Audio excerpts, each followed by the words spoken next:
서울의 늦은 오후 은퇴 후 서점에서 시간을 보내던 68세 김영수 씨는 거울 앞에서 또다시 눈밑이 파르르 떨리는 걸 보았습니다. 처음엔 피곤해서 그러려니 했지만 대화 중에도 TV를 볼 때도 심지어 산책하다 신호를 기다릴 때도 미세한 떨림이 멈추지 않았습니다. 괜찮겠지 하며 넘겼던 일은 어느새 하루의 기분을 좌우하는 성가신 문제가 되었습니다. 여러분도 비슷한 경험 있으셨죠? 세수하다가 책을 읽다가 잠깐 집중을 풀었을 때 갑자기 눈밑이 덜컥 떨리면 깜짝 놀라게 됩니다. 혹시 뇌신경에 문제가 있는 건 아닐까? 혹시 큰 병의 전조는 아닐까 생각이 꼬리를 물죠. 대부분은 일시적이고 무해하지만 무시하고 지나치기엔 생활의 질을 확실히 떨어뜨리는 증상입니다. 이 영상은 그런 불안을 덜어드리기 위해 만들었습니다.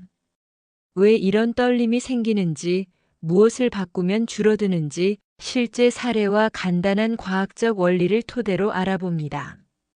특히 시니어에게 흔한 원인과 위험 신호, 그리고 집에서 바로 실행할 수 있는 관리 루틴을 차근차근 안내해 드리겠습니다. 영상을 끝까지 보시면 오늘 밤 불필요한 걱정 없이 눈을 감을 수 있도록 현실적인 해법을 갖게 되실 겁니다. 김영수 씨는 손등으로 살짝 눈가를 문지르며 마음을 가다듬었습니다. 아침엔 괜찮다가 오후가 되면 더 심해지고 긴 통화 뒤나 모니터를 오래 볼수록 빈도가 늘었습니다. 아내는 병원에 가보자고 했지만 별일 아니겠지 싶어 미뤄두었습니다. 그러다 손주가 할아버지, 왜 눈이 자꾸 움직여? 라고 묻는 순간 그는 결심했습니다.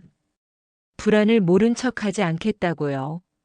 우리가 나이를 먹으며 가장 먼저 달라지는 건 회복력입니다.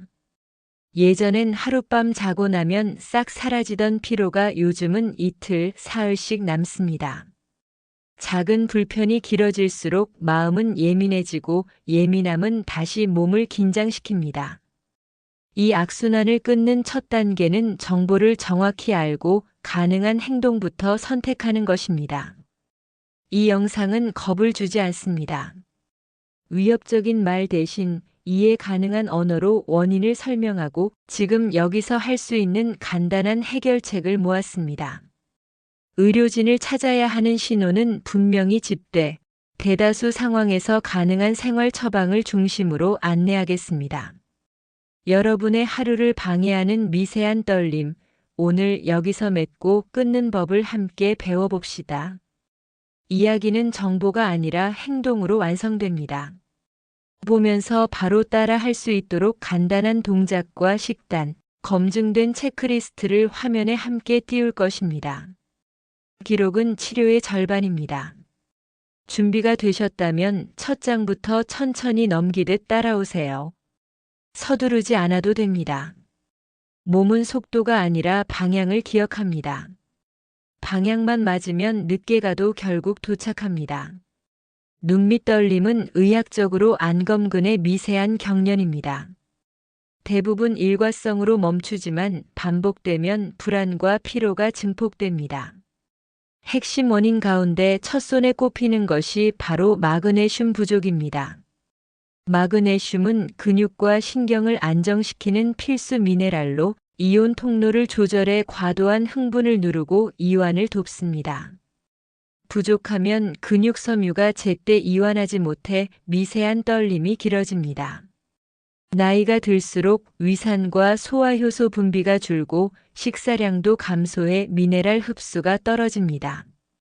여기에 커피, 차, 탄산, 알코올을 자주 마시면 이뇨작용으로 마그네슘이 소변으로 빠르게 빠져나갑니다.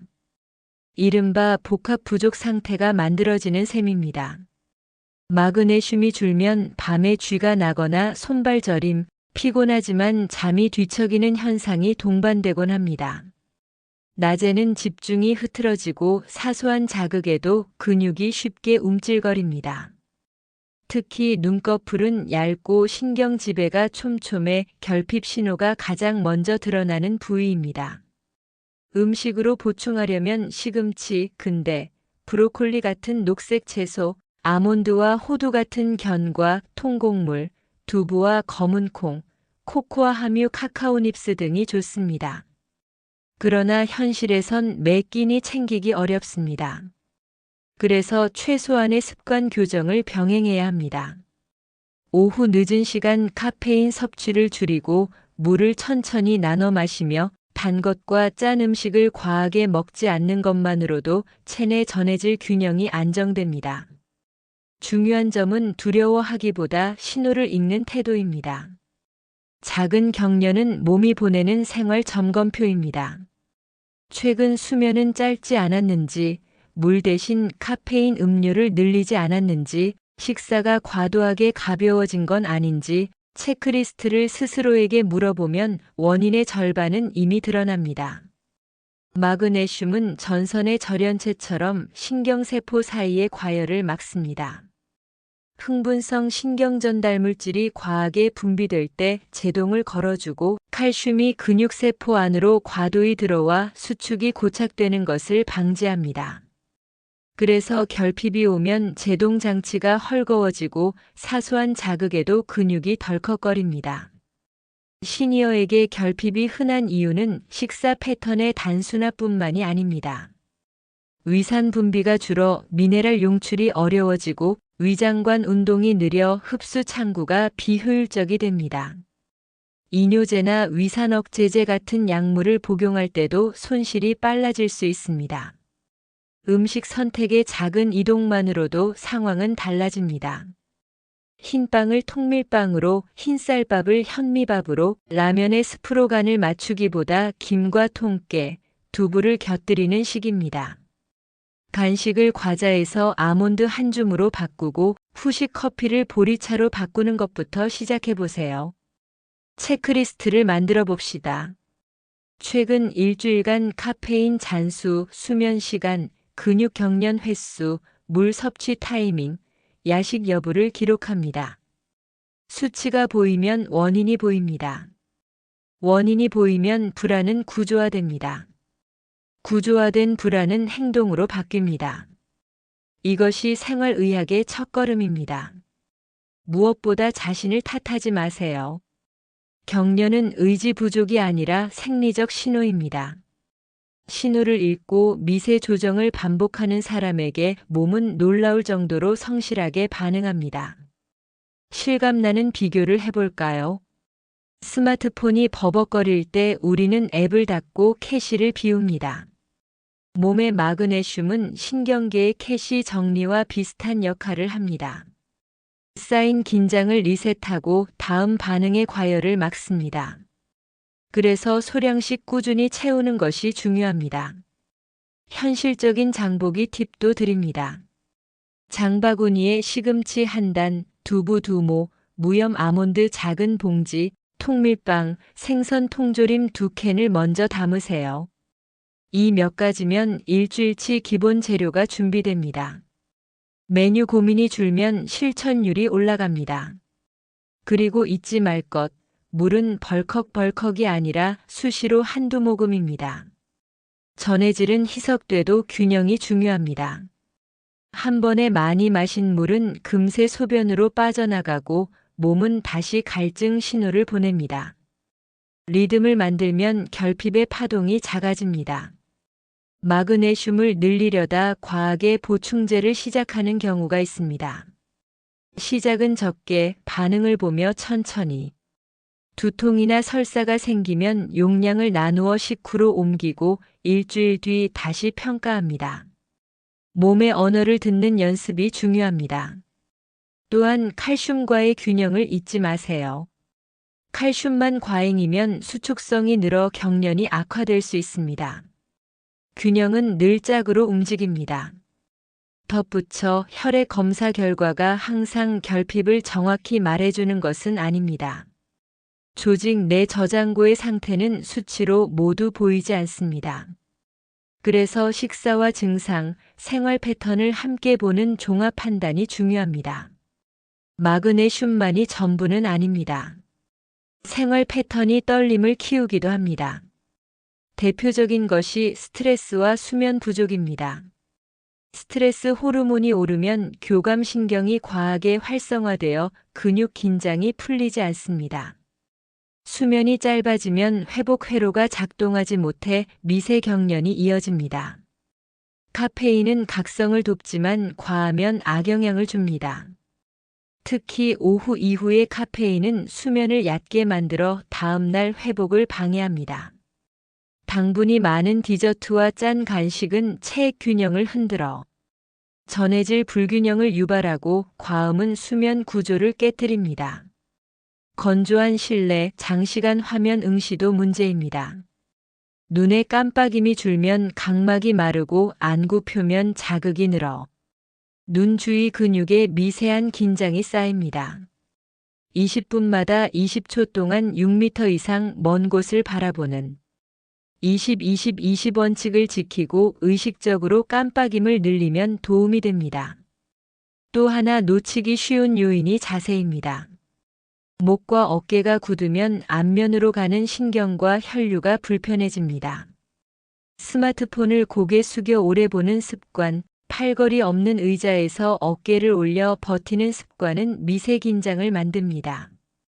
종종 어깨를 크게 돌리고 턱을 살짝 당겨 목을 길게 만드는 중립 자세를 회복해 주세요.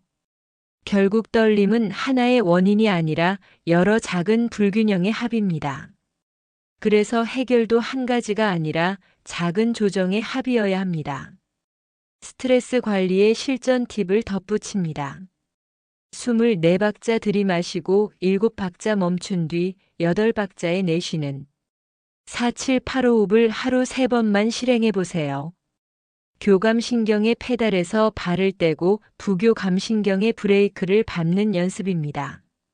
3분이면 충분합니다. 낮잠은 20분 이내로 오후 늦게는 피합니다. 길고 늦은 낮잠은 밤잠을 얕게 만들어 다음날 떨림을 키울 수 있습니다.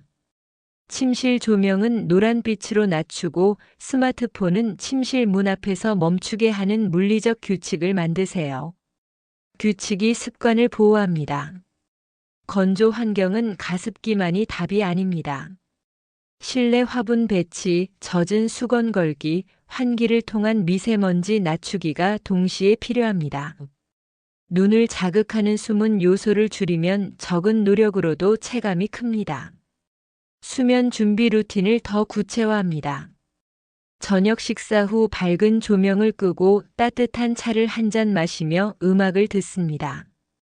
침실에는 시계를 뒤집어 놓아 시간을 확인하는 행동을 차단합니다. 잠이 오지 않으면 침대에서 억지로 버티지 말고 거실로 나와 조용한 독서를 10분 합니다. 졸음이 오면 다시 침대로 돌아갑니다. 이런 조건화가 수면의 질을 바꿉니다. 직장이나 모임에서 커피를 권할 때는 미리 대안을 준비하세요.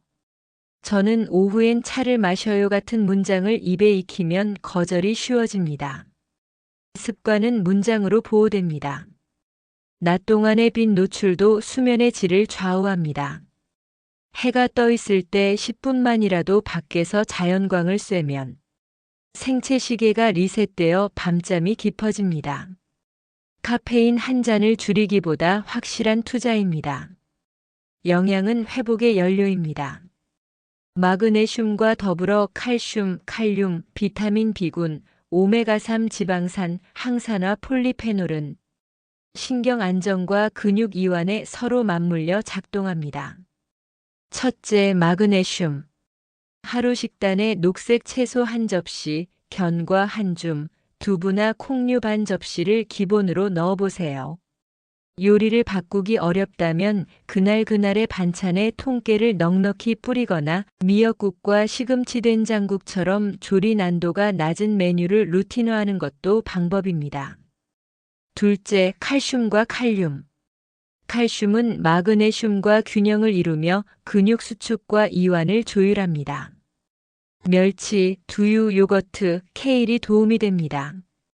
칼륨은 체액 균형을 잡아 전해질 안정에 기여하니 바나나, 고구마, 토마토, 아보카도를 자주 곁들여 보세요.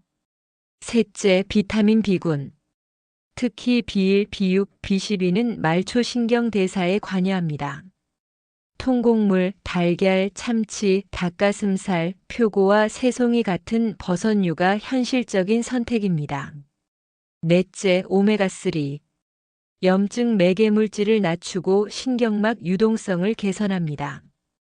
고등어, 연어, 꽁치, 정어리처럼 기름 많은 생선을 주 2회 이상 드시는 것이 기본입니다. 평소 오메가6 섭취가 많은 분이라면 식용유와 가공식품을 줄이는 것이 선행 과제입니다. 기름 선택은 카놀라, 올리브, 들기름처럼 상대적으로 균형이 좋은 기름을 소량 사용하세요. 다섯째, 항산화. 활성산소는 신경 말단을 예민하게 만듭니다.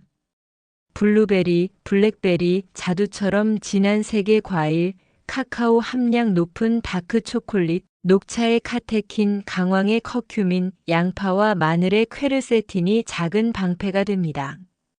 색이 진할수록 대체로 폴리페놀이 풍부합니다. 수분도 중요합니다.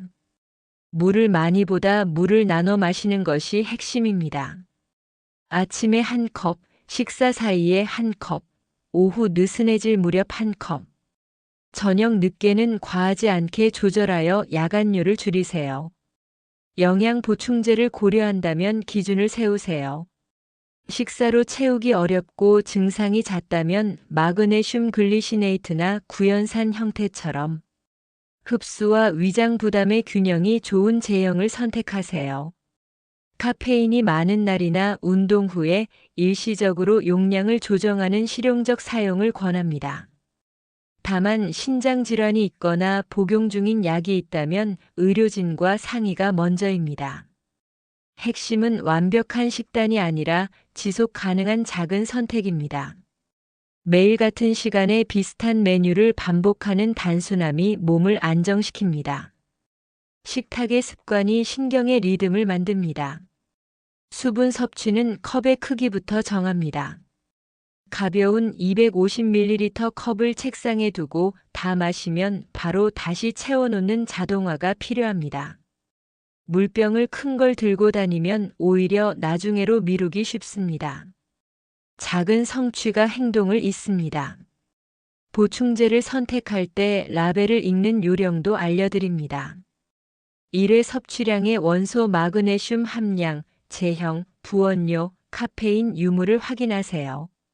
수면을 방해하지 않도록 저녁 식사와 함께 섭취하고 설사 등 위장 불편이 생기면 용량을 줄이거나 제형을 바꿉니다. 단독 섭취보다 식사와 함께 먹는 편이 흡수와 내약성이 좋습니다. 항산화 식품은 색으로 고릅니다. 접시에 흰색만 가득하다면 베타카로틴과 폴리페놀은 부족하다는 신호입니다. 녹색, 주황, 보라, 붉은색을 한 접시에 동시에 올리면 면역과 신경 안정의 작동점이 넓어집니다. 색의 다양성이 곧 방패의 두께입니다. 외식이 잦다면 선택의 순서를 정하세요. 반찬에서 녹색과 흰색 두부, 콩을 먼저 챙기고 튀김과 과한 양념은 절반만. 국물은 건더기 위주로 밥은 반 공기부터. 작은 원칙이 칼로리보다 전해질 균형을 먼저 지킵니다. 외출 시에는 작은 통에 견과와 말린 과일을 넣어 가방에 두세요. 배고픔이 몰려오기 전에 한두 조각만 집어 먹으면 혈당 급등을 막고 저녁 폭식을 예방합니다. 또 하나는 약물 부작용입니다. 일부 감기약, 알레르기약, 각성제, 과도한 다이어트 보조제는 신경 자극성을 올려 미세경련을 유발할 수 있습니다. 새로 시작한 약이 있다면 의사나 약사에게 증상을 공유하고 대안을 논의하세요. 안심과 경계의 균형이 필요합니다. 불안에 휘둘리지 말되 신호를 놓치지 않는 현명함이 안전을 만듭니다. 또 한 가지, 안구 건조와 표면 염증이 있을 때는 눈꺼풀 위생이 중요합니다. 세안 시 눈가를 깨끗이 씻고 미지근한 물수건으로 속눈썹 가장자리를 부드럽게 닦아 기름샘 막힘을 풀어주세요. 인공 눈물은 보존제가 없는 일회용 제품을 우선 권합니다. 의료 시스템을 활용하는 요령도 있습니다. 증상 기록지와 복용약 목록을 미리 준비해 가져가면 진료 시간이 절약되고 정확도가 올라갑니다. 질문 3개만 기억하세요. 첫째, 내 증상이 양성 경과로 보이는가? 둘째, 생활 교정에서 가장 중요한 한 가지는 무엇인가? 셋째, 언제 다시 내원해야 하는가? 이 세 질문이 과잉 불안을 줄입니다. 검사와 치료의 결정은 개인화가 핵심입니다. 나와 같은 나이, 같은 병력, 같은 생활 환경에서의 이득과 위험을 비교해야 합니다.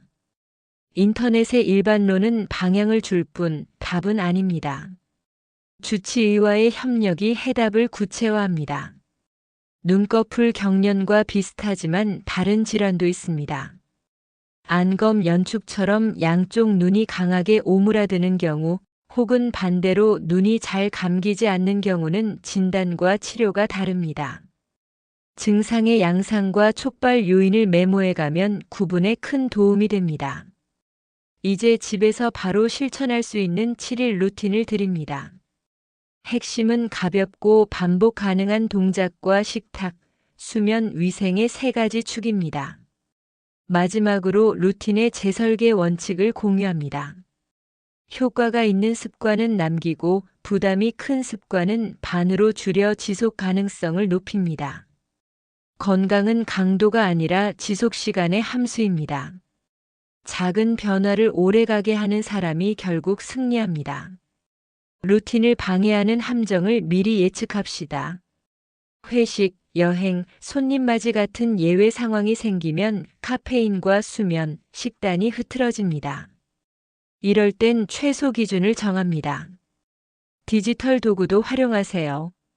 알람 앱, 물 마시기 앱, 습관 트래커는 의지를 절약해 줍니다. 가능하면 알람음을 부드러운 종소리로 설정해 놀람을 줄이고 체크는 하루 한 번만 모아서 합니다. 도구가 주인이 되지 않도록 단순함을 유지하세요. 루틴은 계절에 따라 조정하세요. 겨울엔 가습과 온찜질 비중을, 여름엔 수분 리듬과 전해질 균형을 강조합니다. 여행 중에는 알코올젤 대신 미니 인공 눈물을 넣어 건조를 즉시 완화하세요. 혹시 안경을 쓰신다면 코받침과 다리를 정기적으로 조정해 얼굴 근육의 미세 긴장을 줄이세요. 작은 압박이 하루 종일 누적되면 피로로 바뀝니다. 사례로 돌아가 봅니다. 김영수 씨는 일주일 루틴을 성실히 적용했습니다. 오후 커피를 끊고 점심에 두부와 시금치, 저녁에 고등어를 올렸습니다. 어깨 돌리기와 목중립 자세를 반복했습니다. 첫 사흘은 체감이 크지 않았지만 넷째 날 떨림 빈도가 절반 가까이 줄었습니다. 그는 수첩에 유발 요인을 기록했습니다. 잠이 짧았던 날, 스마트폰을 오래 본 날, 간장이 센 반찬을 많이 먹은 날의 떨림이 늘었습니다. 반대로 족욕을 하고 일찍 누운 날에는 떨림이 미미했습니다. 일주일 후 그는 불안이 줄자 떨림도 줄었다는 걸 깨달았습니다. 두려움이 긴장을 만들고 긴장이 떨림을 키우던 고리가 끊어진 것입니다. 완치는 목표가 아니라 부산물입니다. 생활의 균형이 먼저고 떨림 감소는 그 결과로 따라옵니다. 김영수 씨의 변화는 특별해서가 아니라 작지만 정확한 선택을 꾸준히 반복했기 때문입니다. 누구에게나 가능한 방식입니다. 둘째 주에 접어들자 그는 한 가지를 더 바꿨습니다.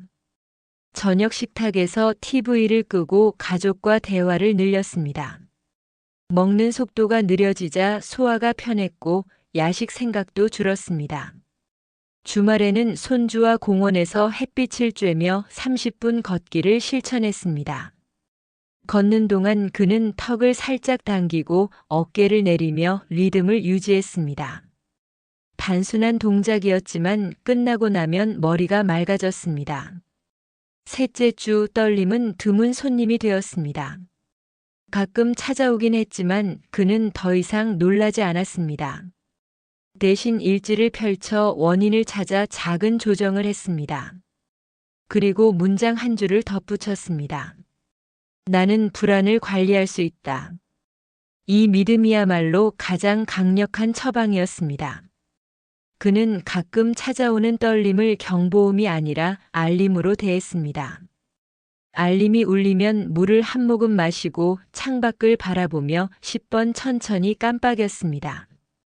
그 행동은 30초도 걸리지 않았지만 몸은 그 신호를 안전으로 해석했습니다. 한 달이 지났을 때 그는 깨달았습니다. 떨림은 사라지지 않아도 괜찮다는 사실을. 빈도가 낮고 강도가 약해지면 이미 성공이라는 것을. 그는 마지막 일지에 이렇게 적었습니다. 나의 몸은 내 편이었다. 나는 배웠고 그래서 덜 두렵다. 그 순간부터 떨림은 더 이상 문제의 이름이 아니라 균형을 확인하는 체크박스가 되었습니다. 그는 가끔 의심이 들 때마다 초심으로 돌아갔습니다. 물 한 모금, 먼 곳 보기, 어깨 돌리기.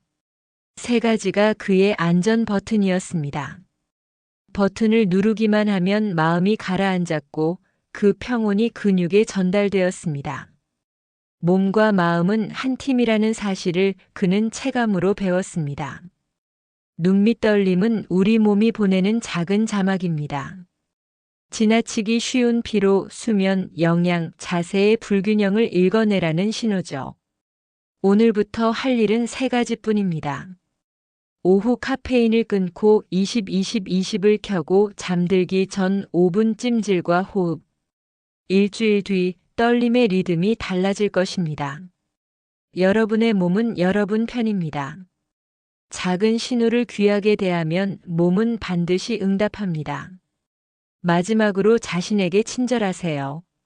몸은 매일 최선을 다해 균형을 맞춥니다.